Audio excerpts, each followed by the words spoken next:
For this combination guard, we're actually going to be starting with our left foot forward, and we're going to be in a little bit more of a forward weighted stance. We're going to be half swording, but we're going to also be using our dagger, and we're going to use our thumb to grab our sword, and I prefer to bring my hand down the blade to get a little bit more range. Now, some of the points of what we're using in this guard and why you want to have your thumb linked, you don't want to just lay this on here. This is a big no-no. The reason why you want to have your thumb linked is now I'm very strong in the bind, and they will not be able to move your sword whatsoever from here. There's several things that we're also going to do from here. One of the things that I like to do is when I move to this guard, I prefer to be able to slide my hand down and gain a little bit of extra range.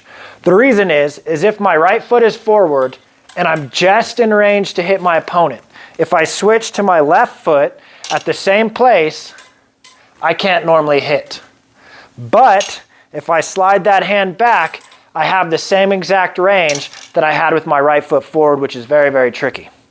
Some things that we're going to be doing from here is presenting our left arm as a target. I like the sail guard so he can't just snipe my hands, and it keeps my hand protected when I'm doing binding maneuvers from here. So from here, a lot of times they're going to take that bait for the arm, and when they do, you're just simply going to parry, and you're going to shoot this arm out.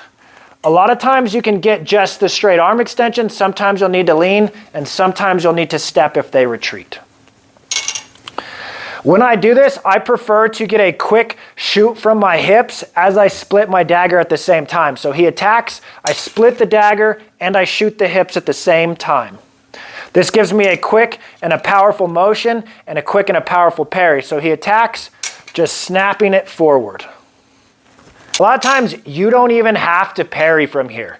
Other times I'll be here, I'll just throw my thrusts and I'll cover that second line. Sometimes I'll throw a thrust, they'll step back, and then I'll step and I'll follow through with my pass.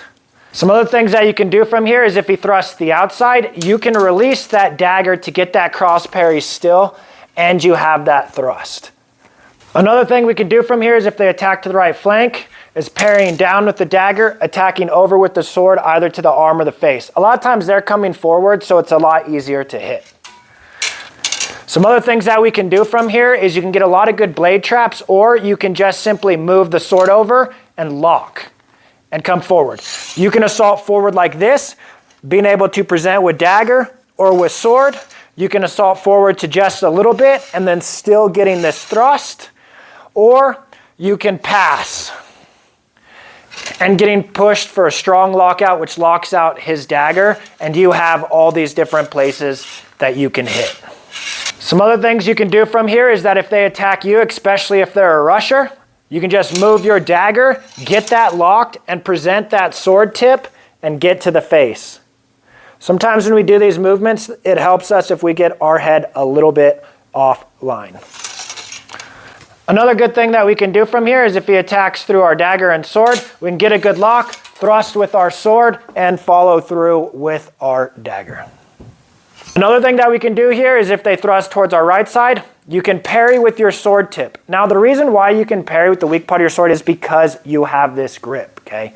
From here you can begin to close with that thrust. If he parries your sword, it's okay. You're going to follow through with your dagger. And you should still have a good lockout here.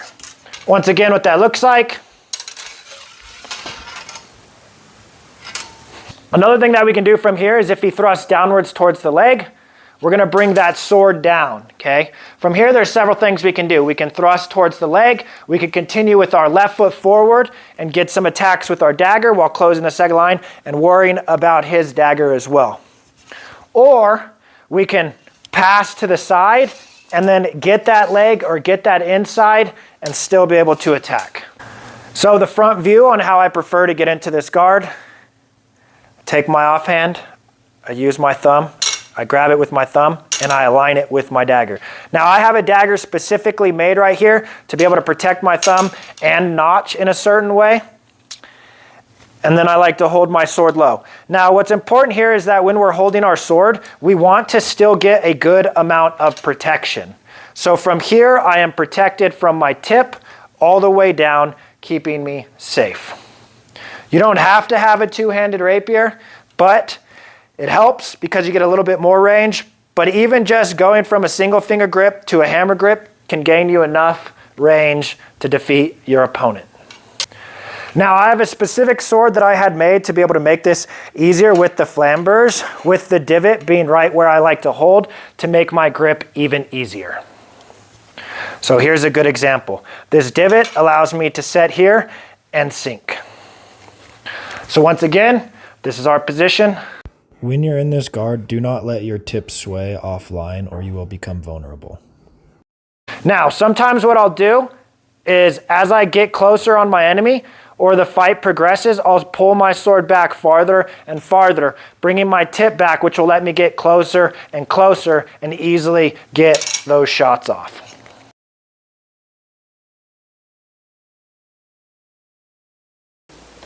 One of my favorite ways to set up this technique is with the flashy cut to draw their attention away from the fact that I'm switching my feet. As this cut ends, I'll land in Twin Serpents guard. Another thing that I do is I'll turn my body slightly, that way it hides the fact that my hand is sliding down to my pommel. So I'll throw the cut, catch, and slide my hand down to my pommel as I switch my feet, which gives me a good amount of range to see. A lot of times what will happen here too is they'll shoot over the dagger, in which case you'll parry and riposte. The reason is a lot of times after you throw a cut, people see it as a wonderful opportunity to riposte, and that's what we're looking for, and we've created this invitation. You really just want to think of creative ways to be able to hide the fact that your feet are switching and fluid ways to get into Twin Serpents. You can start in this guard, which works perfectly good, but I really like to mix it up and hide the fact that I'm getting to it, which gives me a higher success rate. I have several series designed around these concepts and guards. One of them is mannequin range deceit. We'll be starting in this sideways guard, throwing a cut to the outside so the opponent is thinking about parrying the outside. Then we throw another cut, not engaging their sword this time, so that they are thinking about thrusting in the middle of our cut or afterwards, which is going to distract them from the fact that we switched our feet and gained some range on our sword, along with our feet as well. A ton of times what will happen too is they'll attack right over your dagger once you switch to Twin Serpents, and it'll make a very easy parry and riposte. They'll literally just jump onto your sword. Up next, we'll have a couple extra clips of some variations of the clips before, and then after that, we'll be getting into live examples of it being done in tournaments and against high-level fighters. So once again, what that looks like is parry with sword tip, thrust, and follow with the dagger. Another way you can do this is if they attack, you can get that parry, and you could just advance with the left foot, and then follow through with your dagger. Another thing we can do from here is if he attacks over our sword, we can parry with our sword, thrust, and follow through with our dagger. So once again, parry, thrust, follow with that dagger. Or you can even lock. You can lock, thrust, free the dagger, and attack. Another thing that we can do is if they attack above our dagger, is we can lock, thrust with our sword, free our dagger, and come through with our attack. Here's a showcase of some examples of it being used in tournaments or against high-level fighters, showing that it's really made to be a fluid guard, moving in and out of positions, being able to use it defensively or offensively, just like many of the other guards. Don't be afraid to experiment around with it and try your own ideas.